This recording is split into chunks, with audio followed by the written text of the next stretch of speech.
why life keeps responding to what you say you don't want, okay? Welcome to Trauma Talks, you guys, okay? We're going to explain why your brain can't hear don't and the neuroscience behind why you keep staying stuck in this pattern, okay?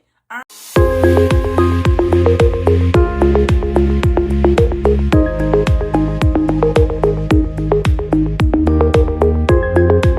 so let's start with something uncomfortable, you guys, but very freeing. Most people are not stuck because they lack discipline, faith, motivation, or intelligence.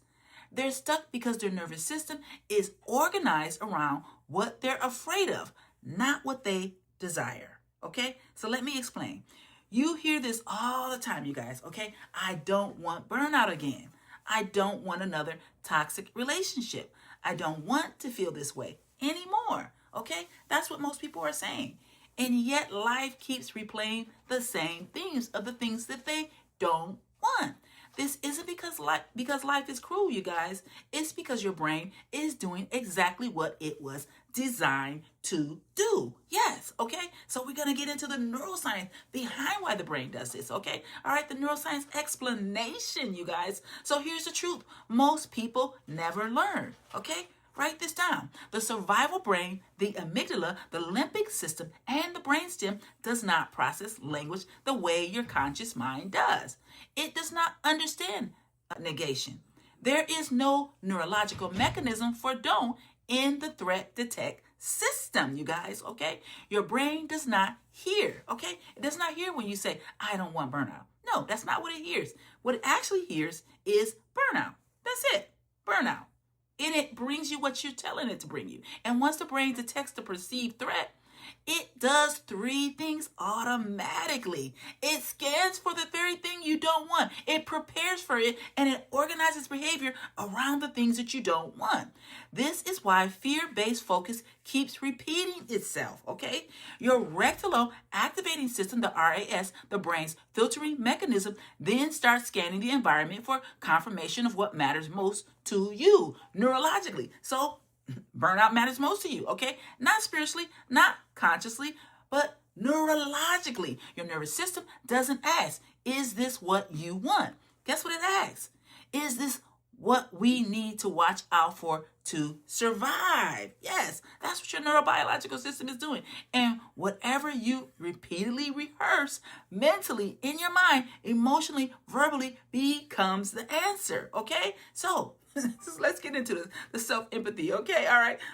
Now, here's what most people do that damages them. They hear this and immediately go into self-blame. Yes. So I don't want you to do that. So I caused this, so I manufactured this trauma. Yeah, that's what they hear. So it's my fault. Yeah.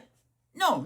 That's not what I'm saying. That response alone tells me your nervous system is still in the threat response, okay? Self-empathy changes the entire equation, you guys. And instead of blaming yourself, you say, of course my brain learned to track danger. It kept me alive. Of course your brain did that. Your brain does not learn this because you were weak.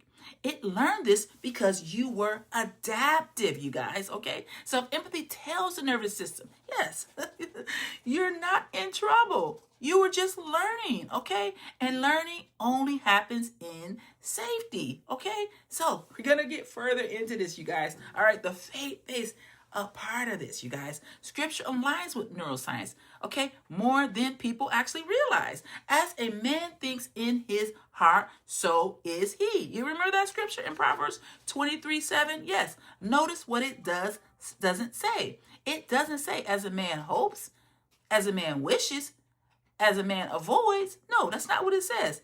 What it actually says is as a man thinks in his heart, okay? So the heart biblically refers to the center of being, not intellectual thought. No.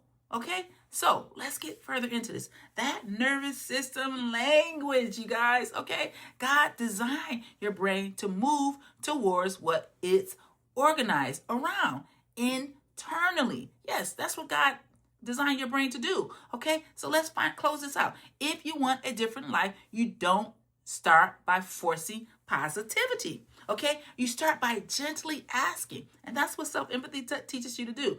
What is my nervous system organized around right now? Ask yourself that question. Write this question down, okay? Because life doesn't respond to what you keep saying you don't want. No, that's not what life does. It responds to what your nervous system is trained to expect, okay? So, you guys, this is really, really good, okay? So let's do some guided self-empathy practice here, releasing survival focus exercises to help you with this, okay? So let's slow this all down so you can really get it. If you're open, okay, place one hand on your chest and somewhere your body can feel contact, okay? Pause, you guys. Just notice your breath. You don't need to change it, okay? Now gently say to yourself out loud or internally, I'm here for you. I see how hard you've been working to stay safe. If your mind keeps going back to what you don't want, that's okay. Just remind your body, we are learning something new now. Yes, you don't have to fix anything in this moment, you guys. You're just allowing your nervous system to experience safety without effort. Yes. Okay. So let's go into the burnout to balance tie-in here, you guys. Okay. All right. Burnout to balance. We start here, teaching your nervous system how to shift focus without forcing positivity and without shaming you. Okay. So welcome to Trauma Talks, and I'll see you guys in the next video. Okay. Bye-bye.